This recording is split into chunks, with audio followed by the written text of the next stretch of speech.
Hello बच्चों, welcome to the Jaora study online platform. आप सभी का स्वागत है जावरा स्टडी के इस ऑनलाइन प्लेटफॉर्म पर।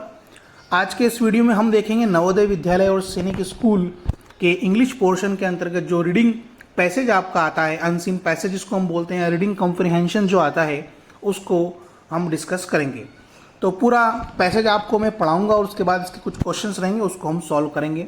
तो जो भी बच्चे क्लास 6 के लिए नवोदय विद्यालय, राष्ट्रीय मिलिट्री स्कूल, RIMC, नवोदय, सैनिक की अगर आप तैयारी कर रहे हैं तो उसमें इंग्लिश का एक पैसेज जरूर आता है जिसमें 5 क्वेश्चंस रहते हैं और इसके लगभग 5 या 6 नंबर आपको रहते हैं। तो काफ़ी इंपॉर्टेंट रोल प्ले करता है ये इंग्लिश का पैसेज। तो इस सीरीज़ के अंतर्गत मैं आपके लिए 100 वीडियो लेके आऊँगा बच्चों। तो 100 पैसेज आपको मिलेंगे, बिल्कुल फ्री ऑफ कॉस्ट है ये। तो प्लीज़ आप वीडियो में अंत तक बने रहिएगा। तो विदाउट डिले हम वीडियो को स्टार्ट करते हैं। मैं आपको एक पैसेज इंग्लिश में भी पढ़ूंगा, उसको हम इंग्लिश से हिंदी में भी ट्रांसलेट करेंगे। चलिए स्टार्ट करते हैं। A rich man went fishing in a lake. एक अमीर आदमी जो है वो मछली पकड़ने के लिए लेक पर जाता है। When he was standing on a low bridge his tin of bait fell into the lake. जब वह मछली पकड़ने की कोशिश करता है लो ब्रिज यानी कि ब्रिज के निचले हिस्से पर, तो उसका जो चारे का जो वो डिब्बा होता है वह फेल इनटू द लेक, वह लेक यानी कि उस झील के अंदर गिर जाता है। Leaning over the side of the bridge he try to catch the tin and pull it out of the lake. तो वो क्या करता है, उसको जो उसका घास का जो डिब्बा रहता है उसको निकालने के लिए वह साइड ऑफ द ब्रिज, वह ब्रिज के एक निचले वाले हिस्से पर यानी कि जो साइड वाला जो हिस्सा होता है वहाँ पर जाता है और he try to catch the tin and pull it out of the lake. तो वह उस झील से उसका जो टीन का जो डिब्बा होता है उसको निकालने की कोशिश करता है। एज ही डिड सो, ऐसा जब वो करता है तब क्या होता है, his car keys fail out of his pocket and disappeared in the water. जब वह टीन का डिब्बा निकालने की कोशिश करता है झील में से, तब जब वो नीचे झुकता है तो उसके पॉकेट यानी कि जेब में से उसकी कार की चाबियां जो है बच्चों वह गिर जाती है पानी के अंदर और डिसअपेयर्ड इन द वाटर, और पानी में जो है वो कहीं पर गुम हो जाती है। डिसअपेयर्ड होना यानी कि कहीं गुम हो जाना, पानी के अंदर समा जाती है वो चाबियां। द मैन फेल्ट एनॉयड, तो वह जो इंसान रहता है वो बिल्कुल काफ़ी परेशान हो जाता है क्योंकि पहले तो उसका डिब्बा गिर गया, फिर उसकी कार की चाबियां उसके जेब के अंदर से गिर गई।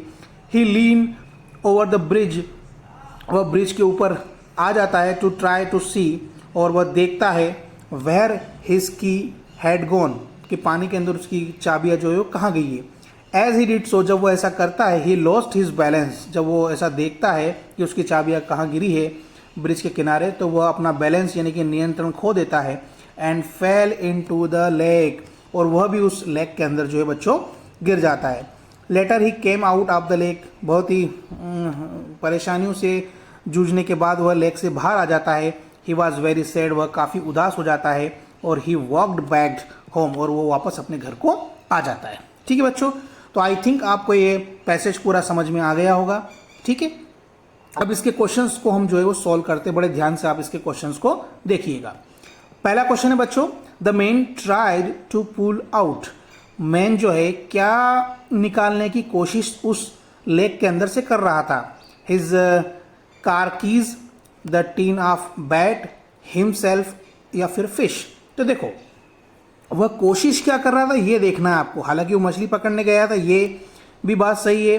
द टीन ऑफ बैथ यानी कि उसका जो टीन का डिब्बा था घास का, वो भी निकालने की कोशिश कर रहा था, और यहाँ पर कार भी उसकी झील के अंदर गिर गई थी और वो खुद भी अंदर गिर गया था। लेकिन उसने कोशिश किसको निकालने की करी, उसने द टीन ऑफ बैट यानी कि उसका जो डिब्बा था घास का टीन का, वह निकालने की वह कोशिश कर रहा था। ठीक है, तो ये ऑप्शन नंबर बी वाला यहाँ पर सही होगा। ठीक है, क्योंकि देखो कार की चाबियां गिरी थी तो ये तो निकालने के लिए वो कोशिश कर नहीं रहा था क्योंकि वो तो पूरी पानी के अंदर समा गई थी। खुद को तो उसने निकाल लिया था और फिश तो निकालने ही गया था। तो the man tried to pull out, यहाँ पे लिखा हुआ है इसमें, अगर आप देखेंगे कि उसका जो बेड था, टीन का जो बेड था, वो पानी के अंदर गिर जाता है और वह he tried to catch the tin and pull it out of the lake. ये यहाँ पे लिखा हुआ पैसेज के अकॉर्डिंग वह किसकी कोशिश कर रहा था, टीन का जो उसका डिब्बा था जिसमें घास रखी हुई थी वह निकालने की वह कोशिश कर रहा था। तो ऑप्शन नंबर बी यहाँ पर सही होगा।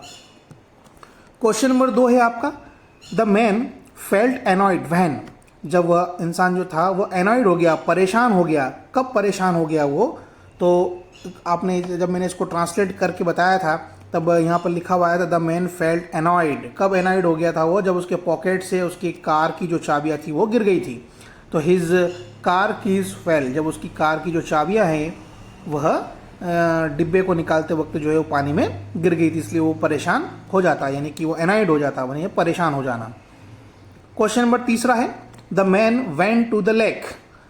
The man went to the lake, ये काफ़ी इंपॉर्टेंट और इंटरेस्टिंग क्वेश्चन है बच्चों। काफ़ी बच्चे इसमें कंफ्यूज हो जाएंगे कि the man went to the lake, जो इंसान जो था वह लेक पर काई से गया, घोड़े से गया, बोट से गया, पैदल चल के गया या कार से गया। तो इसमें कहीं भी यह नहीं लिखा हुआ है कि वह मैन कार से लेक पर मछली पकड़ने गया है, बट यहाँ पर जिक्र था, यहाँ पर बातें आई थी हिज कार कीज, उसकी कार की चाबियां जो है वो पॉकेट से पानी के अंदर गिर गई।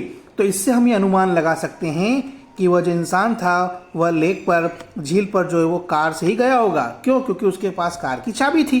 इसलिए अपने को कॉमन सेंस लगाना है और ऑप्शन नंबर सी वाला जो है यहाँ पर करेक्ट आंसर इसका होगा।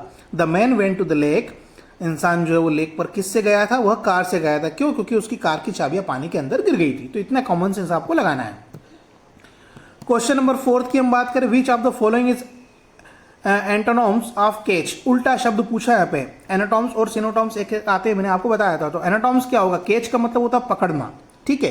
तो इसका मीनिंग आपसे पूछा है, तो पकड़ने का मीनिंग उल्टा क्या होगा, तो होल्ड यानी तो पकड़ना ही होता है, चेस यानी कि उसको फॉलो करना होता है, और रैन यानी कि भागना होता है। तो उल्टा शब्द जो होगा केच का, केच यानी पकड़ना होता है, तो उसका उल्टा शब्द जो होगा वो ऑप्शन नंबर बी फ्री होगा। चलिए लास्ट क्वेश्चन हम देखते हैं। Dash is सिनोनॉम्स of balance. सिनोनॉम्स का मतलब होता है एक जैसे शब्द, तो बैलेंस का समानार्थी या सिनोनॉम्स इसमें से जो है वो क्या होगा। तो ग्रिप यानी तो पकड़ना होता है, प्लेस यानी स्थान होता है, सिचुएशन यानी परिस्थितियां होती है। तो बैलेंस का मतलब होता है कंट्रोल, नियंत्रण। सो ऑप्शन नंबर सी वाला यहाँ पर सही होगा। तो बच्चों ये थे आज के 5 क्वेश्चन पैसेज के। आपको ये पैसेज कैसा लगा है प्लीज़ आप कमेंट्स करके जरूर बताइएगा। तो ये वीडियो नंबर 2 है, इसके लिए मैंने लिंक आपको नीचे फर्स्ट पैसेज की दे दी। वो अगर आपने नहीं देखा पहला वीडियो तो उसकी लिंक आपको नीचे डिस्क्रिप्शन बॉक्स में मिल जाएगी, वहाँ पर जाकर के आप देख सकते हैं। तो जवाहर नवोदय विद्यालय और सैनिक स्कूल रीडिंग पैसेज रीडिंग का ये सीरीज चल रहा है, जिसके अंतर्गत मैं आपके लिए 100 वीडियो लेके आऊँगा, जिसमें आपके 5 नंबर एग्जाम में जो बिल्कुल पक्के होंगे। तो प्लीज़ आप इस सीरीज़ के साथ बने रहिएगा, और आपको वीडियो कैसा लगा आप कमेंट्स करके ज़रूर बताइएगा। और अगर आपने वीडियो को अभी तक लाइक नहीं किया है तो वीडियो को लाइक, शेयर और सब्सक्राइब जरूर करिएगा आप। मिलते हैं फिर नेक्स्ट वीडियो के साथ, तब तक गुड बाय, टेक केयर।